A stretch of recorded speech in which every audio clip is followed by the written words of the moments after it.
Hi there, my name's Ollie Bray and I currently work for Education Scotland, the national education agency in Scotland, which is responsible for supporting and developing the curriculum, but also evaluating the curriculum as well. And I've been asked in this short video to give you some thoughts on computer games in education and first of all, why I think they're important, and then potentially how we might be able to use them as tools to increase youth participation. So let me just talk a little bit about some of the key ideas first of all about computer games education, because some people I think are a little bit sceptical, about computer games education. In fact, sometimes the word computer games conjures up, images of certain types of people who never go outside and actually who aren't very sociable at all. But the reality of it is that games are an incredibly sociable thing, and again, they're highly culturally relevant for young people. And I think from an education point of view, what's really important to remember is that good teachers will always use good tools, and computer games are just an example of play in some ways. And if you ask any practitioner, then they'll always say that play is an important part of the education delivery that they work with young people. In fact, if you were going to an early years setting with very, very young children, the whole of the curriculum, is based around play. If you were to go to some of the Scandinavian countries, the curriculum is based around play, and perhaps until children are 6 or 7 years old. So play is incredibly culturally relevant for young people. And actually what we're starting to see now, of course, is that computer games and games consoles and handheld games consoles are just an evolution of play. It's almost like play's evolved from very, very traditional play out in the playground to slightly more mechanical play with certain types of tools, e.g. board games, to this kind of latest paradigm shift where we're using electronic games, and that's starting to engage children. And I think it's really, really important that we understand why, play or why a good game engages young people. And my favourite game when I was younger was a game called Mousetrap. And some of you will have heard of that before, and some of you might not. But the idea is that you went around the board and you collected pieces, and basically you built this big trap. And at the end of it, if you won, it's because you caught the mouse. In fact, you can think about any game that you liked when you were younger, and you can think about, well, what made it really, really successful and what was it really, really appealing. And I think that the reason why good board games are good board games is because they're challenging. They offer some kind of progression. At the end of it, you get some kind of reward, whether that's catching the mouse or whether it's the feeling of winning. It's some kind of reward that you get. And of course, if we take these words challenge, progression and reward, then actually these aren't a bad 3 words to try and create environments for our classrooms and our schools at the moment as well. So again, we can learn an awful lot from the games. And of course, if we take this from the domain of board games to the domain of electronic games, where we've got quite sophisticated now artificial intelligence and very, very rich databases and data sets working behind these games, not only do we get challenge, progression and reward, but we also get this idea of real-time interaction and highly personalised experiences as well. So again, 5 things that we're really trying to do in our schools: challenge, progression, reward, real-time, personalisation. These are 5 things that games already provide, and it's thinking about how can we take these ideas from the gaming world, and apply that either into classroom settings or indeed apply them into consultative settings as well.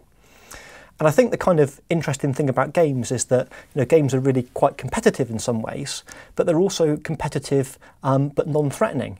And a great example of this that I've seen in a lot of Scottish schools is children playing on the Nintendo DS, and they're playing a game called Dr. Kawashima's Brain Training. And basically this is just ways that the children are practicing mental maths. And they will stay there and they will practice their sums. It's normally 20 sums in a row. And if they don't get them all right, they'll go back and they'll play that again, the same sums. Yet I've seen the same groups of children sit there doing the same type of exercise using a pencil and a piece of paper, and either they won't do it because they're frightened of failure, or they'll give up, or once they're given their score at the end of the test or the assessment, they won't try again. Now, what is it about games that are competitive but non-threatening that children will try and try and try and try again in order to get better and to improve? Yet some of our traditional tools that we still use in schools don't actually help children do this, because this is about improving learning, and this is obviously about improving participation. And one of the reasons that I think that games are really, really powerful for doing this, and again I think this is something that we can learn from having dialogue with children, is that young people are really, really quite good at building up relationships with the characters in the games. Now again, this isn't new learning theory. We've known for a long time that young people quite often build up relationships with inanimate objects, for example teddy bears or cuddly toys, or or things that they get from their youth.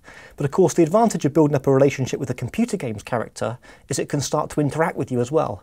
And actually what the children are doing is they're not improving their math scores to please the teacher, they're improving their math scores, A, because it makes them feel good and they're getting excited about learning, but B, because they want to kind of please this virtual character. And of course, what the best teachers will do, is they'll take them children from this domain of the computer game into the domain of the classroom so children can share their experiences, more widely. Because the thing about games or any technology at the moment, I think, is it's highly culturally relevant. And we know that if we can set any kind of learning task or consultative task for children that's got cultural relevance, i.e. they see the point, then they're more likely to engage. If they don't see the point, if it's abstract, then actually they won't engage. There'll have to be a reason for them to do it. And that normally will be some kind of reward that we give them. And of course, then we end up in that very, very strange situation where they kind of just tell us what they think we want to hear, rather than actually telling us what they really think, and actually providing additional validity to the exercise. Another great thing about games, I guess, is this idea of common language, and I think that games are a real common language now for children and young people. So I've seen loads of badly dubbed movies in my time, for example, but I've never seen a badly dubbed computer game.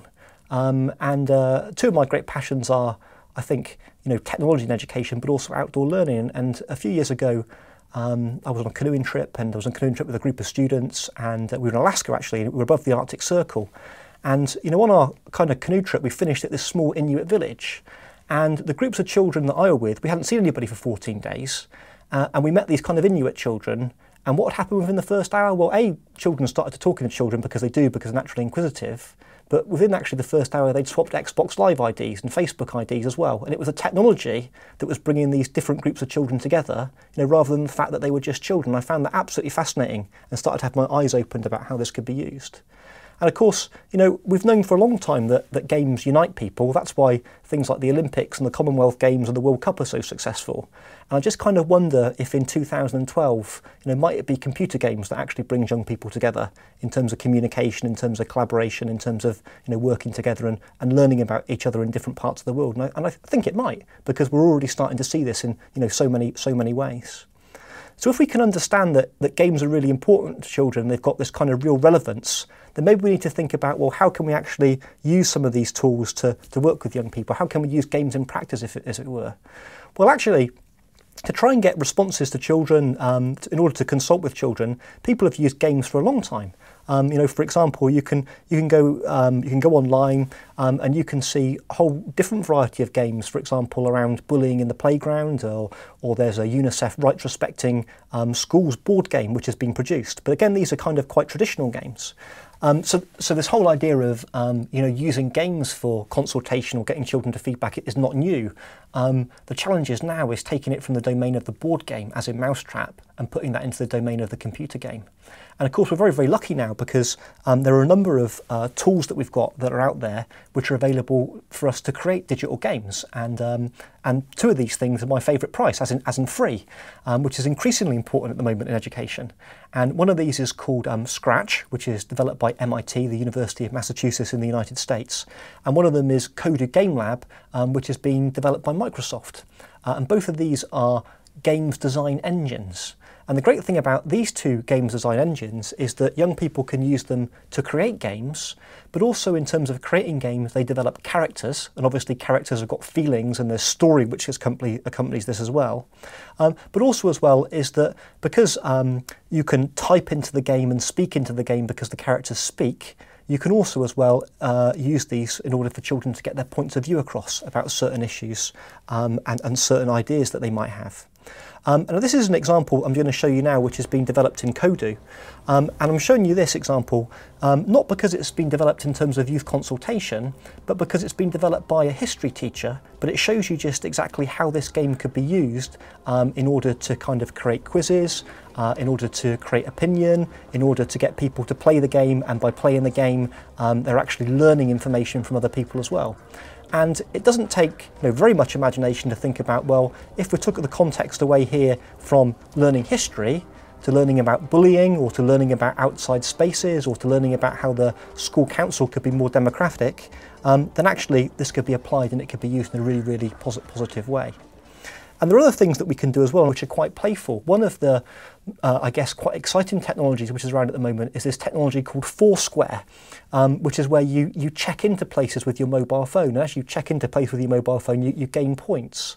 Now, imagine we were doing some kind of outside consultation where we wanted young people to go and visit places and to prove that they'd been there, but we wanted to, apply a certain degree of sense of urgency to it as well. Well, again, we can use this playful approach. So as the young people went to the different places that we visited in order to gather information to give their opinion, they could be checking in, and this could be on a leaderboard, and it might actually become a competition for the first people to have visited all the places and to feedback, or how much they'd written, or the quality of their feedback, and that was linked in perhaps to peer assessment as well. So again, it's playful approaches to consultation.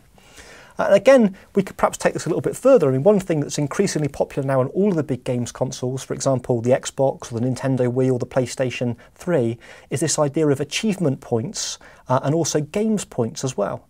And depending on how much you play the game, depends on how many gaming points that you get. Now imagine if we could take that idea and apply this to consultation. So imagine if, for example, you started to get different points and different rewards depending on the quality of the response that you gave, or how much of a response that you gave, or how much of a response that you gave to somebody else's comments. What we call this is, if you like, the gamification of learning. And again, there are a number of tools that are available for free online that allow us to do this.